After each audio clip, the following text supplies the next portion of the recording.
All right, Dave. We're at the boss fight. I'm using Cone of Cold. What are you going with? Cool, man. I'm gonna cast Ray of Frost. What the heck, man? This is a big bad. And you're gonna use a cantrip? Hey, it's not how big your spell is, it's how you use it. You're gonna be out of high level spell slots in no time. Bet you can't even go a full 3 minutes before you run out. I'm gonna be casting cantrips all day long.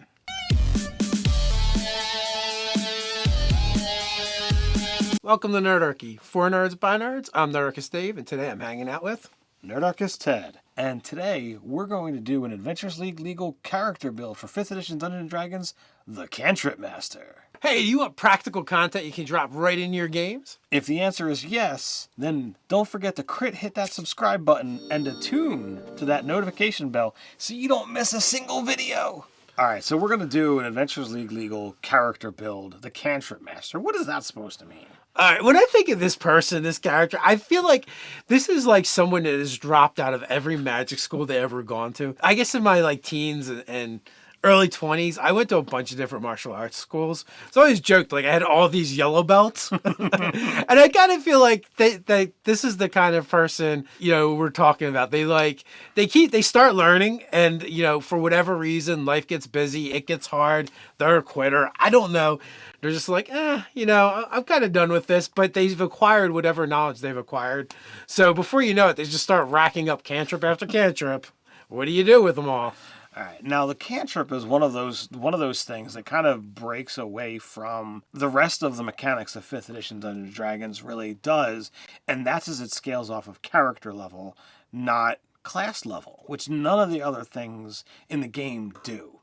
So we kind of put this thought idea of what happens if we have somebody who's got a lot of cantrips? Yeah, the two abilities in 5e that do that are, like you said, cantrips, your skills that are based off your proficiency bonus or things based off proficiency bonus.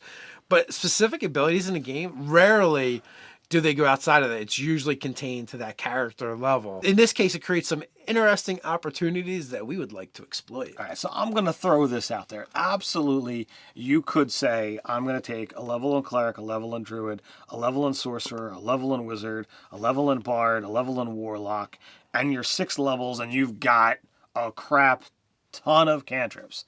That is not what we decided to do. We wanted to build a character who was still going to be effective and got access to a lot of cantrips. So before you start going crazy and say, but I can already do it more, we wanted this to be a little bit more thematic, a little bit more effective with the other things that they could do.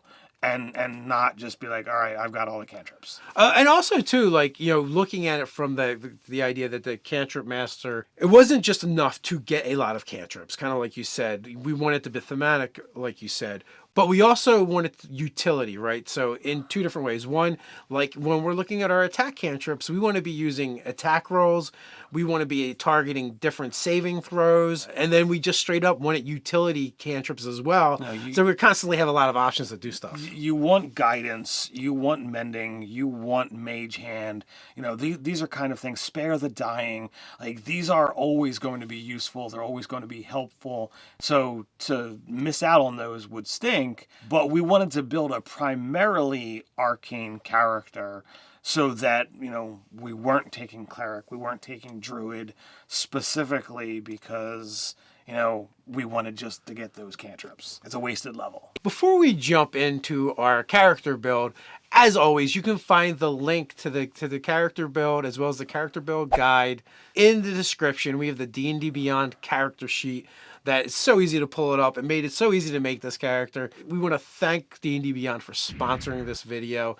As always, jump down to the description and you can check out all the cool features. When you go over to D&D Beyond, they have free articles. They have videos by Todd Kenrick with the Wizards team. All the SRD stuff is over on D&D Beyond and you can use it for free. And there's a bunch of other features, so you should check it out, really. Whether you're looking to build a character or whether you're looking to, homebrew your own material, D&D Beyond makes things so much easier. And they've got new stuff that's coming out all the time. I know one of the features that I'm most eager for is the scaling up or scaling down of particular monsters. I think that's going to push that already awesome site over the top as you scale up or down your ogre or your troll or what have you. So now let's jump into our character build. Hopefully you folks have the character sheet pulled up or the character build guide pulled up that you're looking at right now. We're going to build it the kind of the way you would build a character. So we're going to start with our race. There's a lot of different options. If we're looking to have a character who's going to have access to a whole bunch of magic, and that's ultimately what we're looking for. They really should be able to start off with magic. We look at what races give you cantrips or spells through just your race features. Right, we looked at Drow, Aasimar, Tieflings, Duergar, even High Elf. There's a bunch of different classes that will give you cantrips, will give you spells, but we decided to make the most of it. We wanted to start off with human and take magic initiate. So magic initiate is going to give us 2 cantrips that we can, and a first level spell that we're going to be able to choose from a single caster type. When we look at, okay, well, where are we looking to go? What kind of stat placement are we looking at? We knew, okay, well, we're not looking to take levels of cleric, we're not looking to take levels of druid, and we're not really interested in taking levels of bard. It's going to diverge us out too much. But there's some great bard stuff that would be really useful to have. So from Bard, we cherry picked Vicious Mockery. It's an awesome cantrip. It also does psychic damage, which makes it really cool. We took Thunderclap so we could get another damage type. Thunder. These are spells that, are not going to easily be obtained elsewhere. And as you said, as we're looking to, diversify our cantrip portfolio, if we want to get all hoity-toity, we wanted to have a bunch of different damage types. So we're already starting off. We haven't even taken our first class yet, and we've got psychic and thunder damage that we can do. And also for our stats, our versatile stats, we went with charisma and intelligence. As you can see, we've already went with kind of a charisma caster. So from here, we're going to go with our first level in a character class. All right, so we're going to go Sorcerer. This character is innately magical. And with that, we get to choose our bloodline right away. This is great because we've talked about wanting to get access to cleric, but there's a way to get cleric spells without being a cleric. That would be Divine Soul. So that's going to give us some cool things. It's going to let us pick up things that we normally wouldn't have access to. So what were the cantrips we grabbed? All right, so we're going to go with Guidance, Spare the Dying, Toll the Dead, and Sacred Flame. So we're a sorcerer, and we're only throwing out bard and cleric cantrips. So far. And we're also affecting different saving throws. We got Constitution, we have Dexterity. We're playing with some things. We can also... We're throwing out Radiant and Necrotic damage now as well. Radiant, Necrotic, and Psychic damage. Well, but we already said that. Yeah, but I'm just saying we're building up. Oh, yeah. We're getting there. Build. Get out the Legos, man. Get out the Legos. Now we're going to move into our background. So where did we go background? Background, we kind of kicked around a lot. It's like, what really fits it? And I think we really did kind of settle on this hippy dippy kind of dropout type of character in our minds anyway, who's super talented but maybe just lacks ambition. And we went with Hermit. We had a lot of fun as to different ways that we could go. Like, if we're going Divine Soul, we could have gone Acolyte. If we're looking to eventually take levels of Wizard, he could have been a Sage, and that was a lot of fun there. But Hermit really has this removed from society kind of feel. And this guy who might just sit there and contemplate the universe. Magic is as magic does. It definitely spoke to that. Or, you could play him as someone just likes to double down and really focus on the basics. That's so true. So we're actually going to stick with Sorcerer for a little while. We bum rushed to 4th level. We're going to wind up, getting our sorcery points. We're going to get our meta magics, and we're going to get that as ASI. Now, to really take advantage of our sorcery points and really doubling down on, we use a lot of cantrips. We went with Twin Spell. But then we also went with Distant. I know Quicken is usually a pretty much a favorite for people, but we like Distant too because now we spare the dying at ranged, and we can also double the range of a lot of our spells. Really useful. When we go to 4th level, we're going to get that ASI. And as opposed to bumping our charisma, which you might think would be the ideal choice, we went with Spell Sniper because it's going to give us some added benefits and another cantrip. Yes, and we're going to take Shocking Grasp. So now we've got Thunder, we've got Lightning, we've got Psychic. We've got radiant and necrotic damage. So we're really diversifying, but we're not done yet, because as a 4th level sorcerer, we also get another cantrip, and this time we went with Ray of Frost. Not only is this going to allow us to do cold damage, but it also slows the target. You combine that with your spell sniper and distance spell, you can hit them from further away, and maybe, you can freeze them to death before they even get to you. Yeah, and we're also getting some debuffs going on with our cantrips as well. So we're finished with Sorcerer for right now. You've already gone 4 levels. We're heavily invested. We got 2nd level spells, and all we're sitting here talking about is, we got 8 cantrips. You like what you like. So from there, we're going to jump on into Warlock.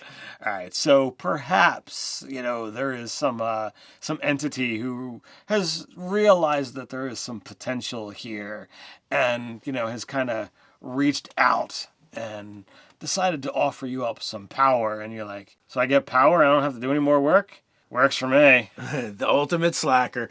So I think our choice is a little odd, but I'm digging it anyway. And we had to do this one a little bit for Nerded or Doug. We went with Hexblade. There's a couple things we actually wanted from it. We wanted to be able to use a shield. We wanted armor. We want martial weapon proficiencies. I know it's not for what you think. It's definitely not for what you think. But we'll kind of like circle back to that in a little bit. Hexblade, as Dave says, is our patron.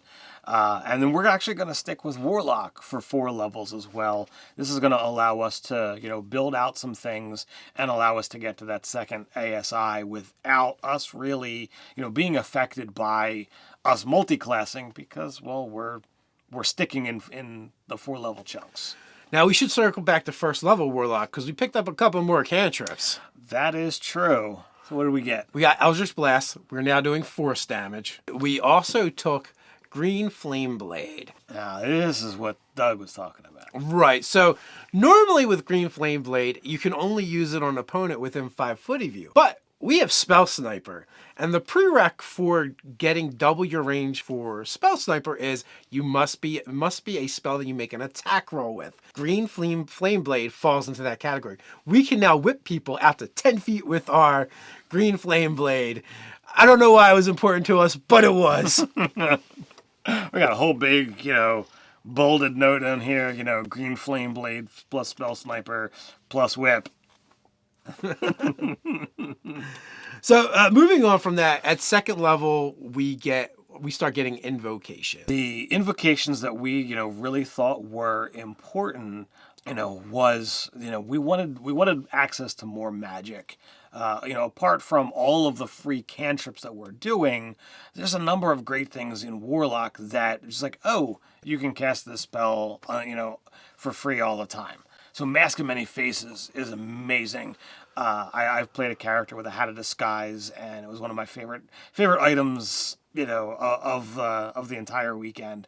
And I'm like, yep, I totally want one of these with every character. So much fun. But they don't need the item. They just could do it. The other thing that's going to be really important to us is Book of Ancient Secrets. Now you have to be a Pack of Tome Warlock to do that, so we might have to wait a little bit to get that one, but we definitely have our eye on that ability. By going Book of Ancient Secrets, we're gonna actually be the strongest ritual caster in the entire game, because nothing else gives you access to all of the ritual spells, at least by Raw anyway, and this does. You get access, doesn't matter what class, you find a ritual spell, you can add it to your book. Now, when we actually take our Pack Boon, we're going to take Pack of the Tome. Obviously, we just stated that. And that's going to give us 3 more cantrips. And these can be chosen from anywhere. With that, we decided to kind of really delve into the druid list a little bit and grab Thorn Whip and Produce Flame. Thorn Whip is a really awesome cantrip. I really dig on that. Produce Flame, not only is that going to be another fire spell that we have access to, but it's also a little bit of utility. You can use it for light. You can use it to, pretty much ignite your campfire should you so desire. So incredibly useful from multiple angles. Right, so we're getting piercing damage, we're getting fire damage. We also took Acid Splash. 2 reasons. 1, we wanted to do acid damage, and also it can affect more than one target. This is great. We're really building our pool of fun and interesting magics that we have at our disposal here. Absolutely. Now, 4th level Warlock is going to be an ASI for us as well. So this we're going to do that +2 to charisma, but wait, as a 4th level Warlock, we also get another cantrip. We're going to take Magic Stone. Now we have a bludgeoning damage as well. So now we're getting magic and physical. So that'll help. If something is doing all of this energy absorption. Now we're going to go play over in the wizard schools for a little bit. So I'm a sorcerer. I'm a warlock. What? Now you want me to study? Okay. Now wizard. It could go in a variety of different directions. All of the schools there are, but there's something that's incredibly potent and powerful that we need to get from wizard. We're going to pick up a couple more cantrips. This time we're going to go with utility ones because we don't want them to be based off any of our stats. We went with Mage Hand, Prestidigitation, and Mending. So we're getting those really awesome utility powers that we'll be able to use throughout the game. But we've got a 18 charisma and a 14 intelligence at this point in time. Why would I want to have an intelligence-based attack skill? Next, we want to choose our tradition. We're going to be an invoker. The ability you get at low levels is cool, but not as much for this caster as others, because if we're focusing a lot on cantrips, so we're not casting the other big boomy spells, but we will be able to. We will have them. We're going to bum rush. 4th level, we're going to max out our charisma. We're going to take message. Now we can send messages, to people. It'll be, pretty awesome. We got another utility, and we're not wasting that charisma-based, attacks. But we have to continue on because with 2 more levels, we're going to get potent cantrip. If you're all about cantrips, how can you pass up something called potent cantrip, right? What this does is if a cantrip causes you to need to make a saving throw, you don't take any damage, but in this case, you take at least half. So for all of those, as we call them, save or suck spells that this, guy might be throwing around, or gal, you don't have to worry about that. They pass their save, they're still taking half. So with that, we jump back to Sorcerer, and we're going to finish this one off as a Sorcerer. All right, and where are we going, with this? Once we get to another ASI, we're going to max out our charisma. And then we are going to capstone with the Quicken spell, Meta Magic, which is going to be super useful. All those extra sorcery points, super useful. And then we're going to get one more cantrip, and we're going to take Poison Spray, damage. Now we're doing poison damage. It's another cantrip that does a die 12 damage, which, is pretty potent. The biggest drawback to Poison Spray is you have to be up in someone's grill to use it. We can double it and double it again. We can hit someone from a good distance away with most of our spells that require attack rolls for that fact of the matter. We've gotten to 20th level. This character has spread themselves out, not as much as you might have thought when we talked about this, but three different classes, every single branch of magic, druid, cleric, bard, warlock, sorcerer, wizard, we're all over the place. So we still managed to hit all of them, and I think we had a lot of fun building it. That being said, too, you're still a 16th level caster, so you're going to have access to some pretty high level magics. Because of the way we split things up, you're not going to have the highest level spells. You're just going to have a lot of high level spell slots. But so our spell selection is going to be more things that are going to be spells that we can pump up, or we're going to be sacking them out for sorcery points to do other things with. So now the question is, how would we take this character and turn it from a PC to a NPC? How would the Dungeon Master use it? Well, I mean, as we said, this is the kind of character that, has been kicked out of places for not really having ambition. So you wouldn't have to take them to a 20th level thing, and you could give them access to a whole bunch of different cantrips and some low-level magic, and have him be someone that is wandering, trying to find something. Maybe they're an NPC that you have the ability to find their courage, find their ambition, their drive, and set them down a course. Maybe the combination of sorcerer, warlock, and wizard has twisted this thing's, brain, and the ambition that wasn't there before is now bent on an evil purpose, and with all of the Mask of Many Faces, ritual magic and unlimited cantrips, that they could do some serious damage. Oh, I could also see them being as like the town nuisance character as well, like the drunk or the not a murder hobo, just a regular hobo that people kind of ignore, but he actually does know a bunch of stuff. He's got a bunch of knowledge. And he has done a bunch of stuff, but like we said, he just doesn't really have any ambition. He might have information that the players need to get out of him, but they might have to get him like sober long enough to get the information. Oh, I love that. Using a mage hand to drink another bottle. Using a message to communicate. He's using magic. Basically subconsciously, even though he's drunk. He's using it in all the wrong ways, pretty much. Like, whenever you read about characters and important protagonists in books and they talk about magic, they're like, you should never use magic as a shortcut. And that's all this guy does is like, I need to chill this drink. I need to hold 3 beers and I only have 2 hands. Oh, mage hand. Things of that nature. Or I don't want to get up and change the channel, mage hand. Message, to literally, talk to someone across the room or, on the other side of town. Yeah, I'm like, so you can put your order in at the bar without getting up from your table. The really important things is what I kind of see this character doing. Or you could come up with that. You could flip it and be like, this character is super academic, and they've just, for whatever reason, they've focused on mastering the basics. And they're like, that's, that is the secret. That is where all the power really lies. And they just look at, the ability to cast spells over and over and over again without ever running out to be so much more powerful than doing, a couple of higher level slots here and there. Oh, you've got a wish. So what? You got one a day. I don't know if that argument will hold up, but I took it to an extreme, to the wrong angle. So you're saying hyperbole? Yeah, hyperbole. Okay. Hyperbole. Exactly. So the question is, how would you use this NPC in your game? Would you play this character? Is it OP or underpowered? By far. We have a place where we can talk about it. That is down in the comments below. While you're at it, don't forget to like, share, and subscribe. If you like the content that we're doing here and you'd like to see, some more of it, don't forget to check out our Patreon.